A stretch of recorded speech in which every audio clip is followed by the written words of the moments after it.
Hi everyone again. Um, so I will get on to the tutorial for the pink cardigan soon, but I've been doing the front of this cardigan.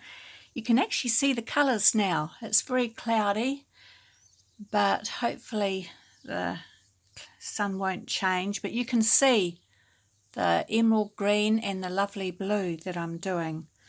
So it's going to be an interesting cardigan.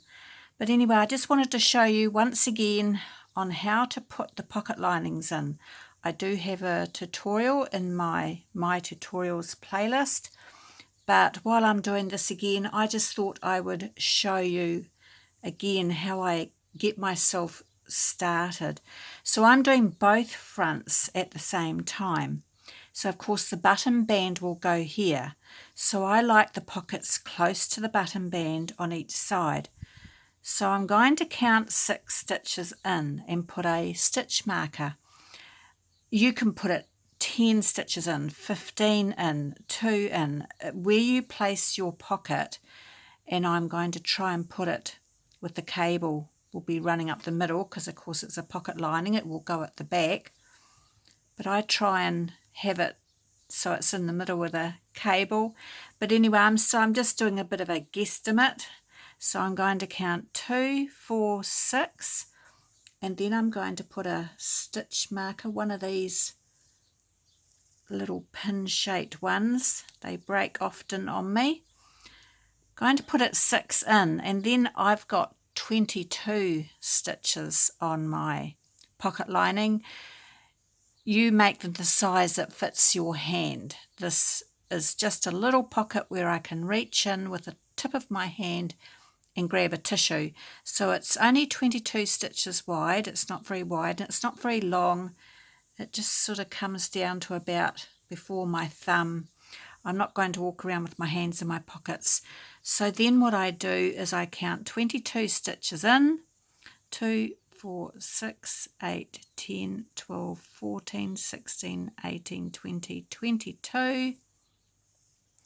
And I'll put another stitch marker, and this is just to remind me where I do things because I forget, and I'm just going to double check because it's easier to double check now than to undo it. So 2, 4, 6, 8, 10, 12, 14, 16, 18, 20, 22.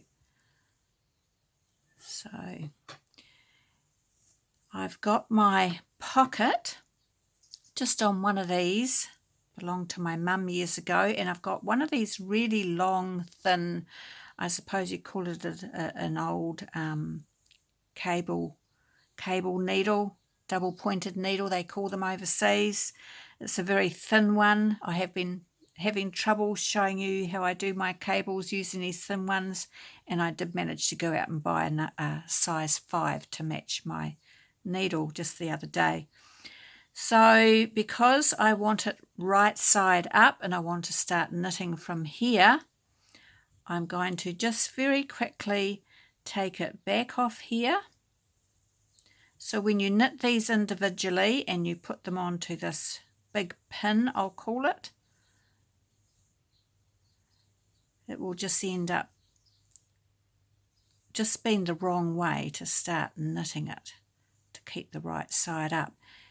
And of course, if you like the purl side, if you want that on the inside of your pocket, you can have it that way. It's basically about having fun and doing whatever you want to do. There are a lot of rules, I think, back in the old days, and these days it's amazing. There's no rules. You can make anything look how you want it to look like. So I'm just taking these back off.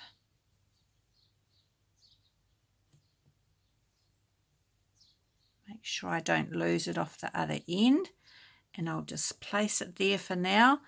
So I'm doing stocking stitch.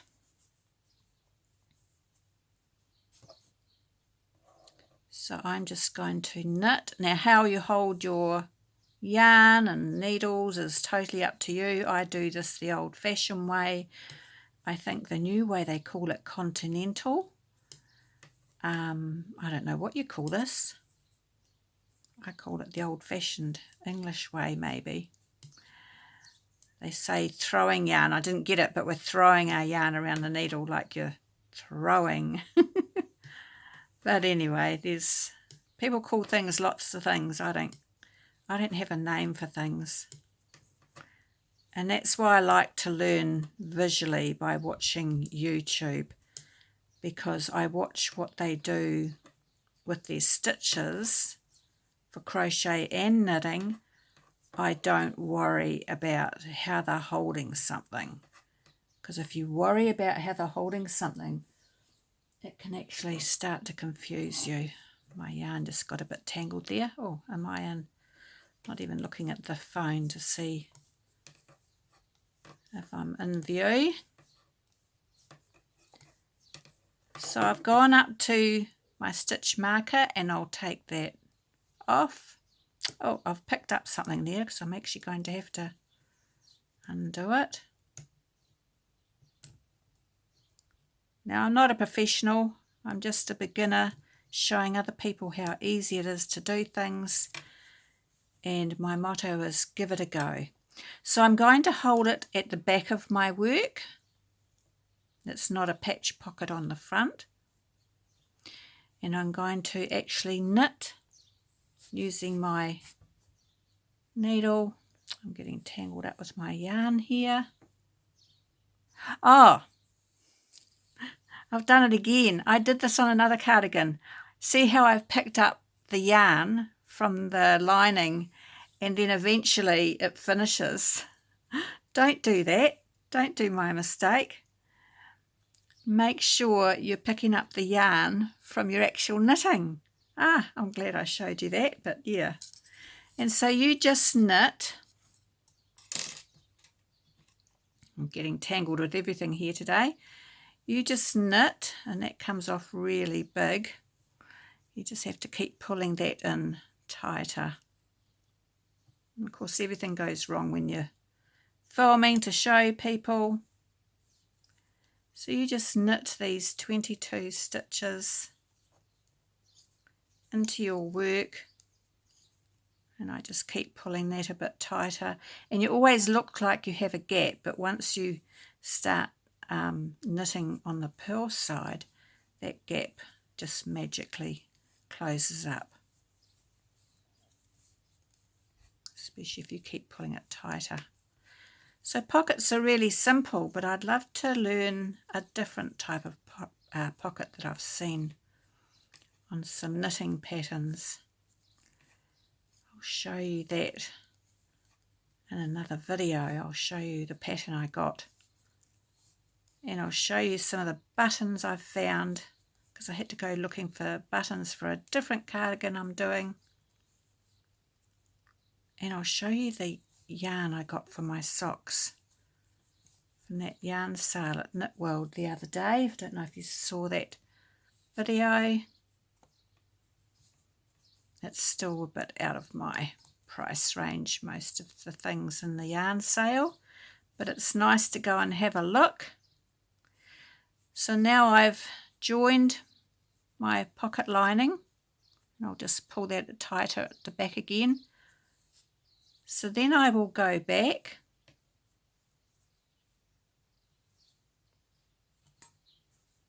and I'm going to now take off these 22 stitches that are on the needle, because the pocket lining replaces these, and that's why I had a stitch marker at the other end.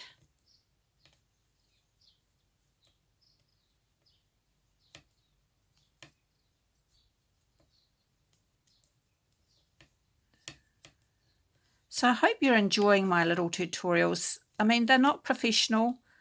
I've never said that I'm a professional. I'm just someone who has a go and tries to show you how easy it is for a beginner if you just take things slowly and copy what you see on the videos. There's lots of information out there. So I'm up to the stitch marker again, so I should really count those to make sure. Oh, and once again I've put that through the yarn. but I'll just go 2, 4, 6. So you see 6. So now holding this out of the way, it's a bit tricky the first few rows. Just ignore what's on this pin, as I call it, and do your last 6 stitches.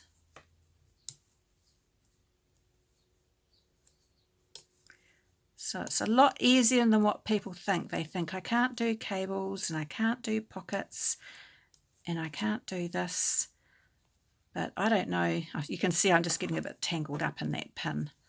So that's why I'm sort of just going around. It gets easier with the further you go along. That's my other front. So there you go. You've got your pocket lining put in.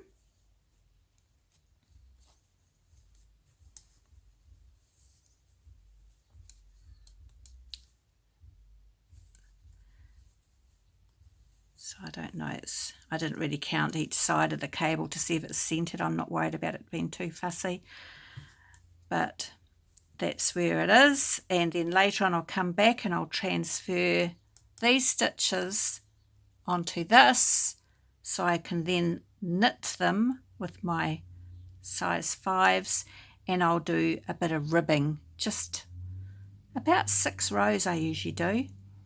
And then you can sew that down, and then you come back later and you sew this down. And I just measure it so that when I sew it down here,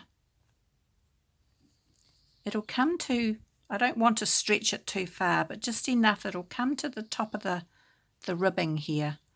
I hope you can see the clouds are sort of moved and it makes it darker. So I don't want to stretch it too much, but you just want to straighten it out. And I try and pick up just the stitches so that way you don't end up with a line in your knitting. And when you sew the sides, I just barely pick up a little stitch. I just barely pick up a little stitch here to sew, so that you don't pick it up so that you can actually see right through. So it should be an invisible pocket. So I'm just going to do the next one, and then I'll be able to get on and do the rest of these cables. But yes, I need to finish these sleeves for the pink cardigan. So sorry if you, let me know if you're getting frustrated that I'm not getting a move on.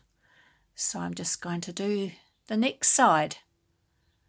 So I hope you're enjoying these little tutorials that give you a bit of incentive to have a go and make something to wear. You don't have to do cardigans. I mean, this could be on a jersey, a vest. It could be for any age, any size. You just make things fit for you. And yeah, I'm just really enjoying myself. So I hope you're having a good day. Bye.